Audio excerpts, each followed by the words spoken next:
रामू अपनी पत्नी से बोलता है कि क्या तुम्हारा भाई कल आएगा रक्षाबंधन में या नहीं आएगा। वह पिछली बार भी नहीं आया था तो क्या इस बार भी नहीं आएगा। तुम क्या बोलती हो, कुछ बोलती क्यों नहीं हो। कुछ इस प्रकार से रामू अपनी पत्नी से बोलते रहता है। दरअसल ये दोनों बहुत गरीब थे।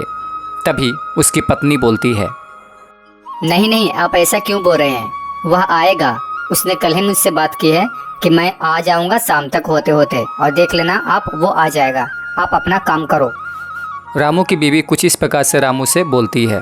तभी रामू थोड़ी देर बाद बीवी की बात को सुनकर वहाँ से जाने लगता है और वह जान रहा था कि इसका भाई ज़रूर आएगा।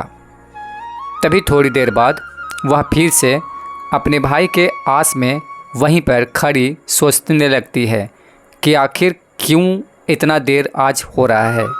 इतना देर से तो कभी पहले नहीं आता था। और यह सोचते सोचते पलंग पर जाकर बढ़ जाती है।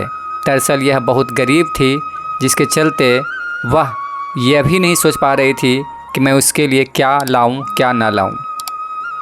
तभी थोड़ी देर बाद रामू जो है अपने खेत पर जाने के लिए कुदाल लेकर घर से निकल जाता है। और वह भी जानता था कि इसका भाई इस बार तो पक्का आएगा। उस बार ना आने का कारण बहुत ही बड़ा था। दरअसल बात यहाँ पे यह थी कि उस वक्त इसके घर की स्थिति बहुत ही ख़राब हो चुकी थी। तभी रामू की सास बोलती है, देखो बेटा, उस वक्त तो तुम नहीं गए थे, लेकिन इस बार पक्का तुम हो लाना। अगर नहीं गए तो उसके मन में पता नहीं क्या क्या विचार आएंगे कि मैं गरीब हूँ, जिसके चलते मेरा भाई भी नहीं आता है। तुम्हें पक्का जाना ही होगा। हाँ माँ, चाहे तो जो भी हो, कुछ भी हो, इस बार मैं पक्का जाकर रहूँगा। उस बार तो किसी कारण से मैं नहीं गया था। दरअसल उस वक्त हमारे दी की स्थिति बहुत ही ख़राब थी, मगर मैं कल ही चला जाऊँगा। तभी अगले दिन वह एक बैग में बहुत सारा पैसे लेकर वहाँ से निकल जाता है अपने घर से। यही बात सोचते हुए वह अपने दी के घर पे पहुँच जाता है। तभी उसकी दी उसे देखकर कुछ ऐसा बोलती है, अरे वाह, मैं जानती थी इस बार तू जरूर आएगा। उस बार तू नहीं आया था ना, मैं रोती रह गई थी, लेकिन पता नहीं तू क्यों नहीं आया था। दरअसल उस वक्त हमारे घर की स्थिति बहुत ही ख़राब थी। घर की स्थिति चाहे तो जैसी भी हो, तुम्हें आना है, ख़राब रहे या अच्छा रहे। तभी उसका भाई बोलता है, हाँ दीदी, मुझसे बहुत बड़ी गलती हो गई थी जो मैं उस वक्त नहीं आ पाया था। मैं सोचा कि अगर मैं आऊँगा तो तुम्हें और भी कुछ परेशानी होगी, लेकिन ऐसा नहीं था।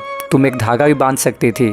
और देखो, इस बैग में बहुत सारा तोहफ़ा है तुम्हारे लिए, पैसे भी हैं, तुम जितना चाहो इसमें से निकाल कर रख लो।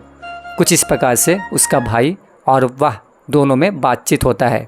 तभी उसका मतलब कि बहनोई आ जाता है और फिर अपने साले की खातिरदारी अच्छे से करता है और माफ़ी भी मांगता है कि उस वक्त तुम नहीं आए तो हम लोग बहुत ही नाराज़ थे, मगर अब नाराज़गी ख़त्म हो चुकी है, हम लोग हंसी खुशी से रहेंगे।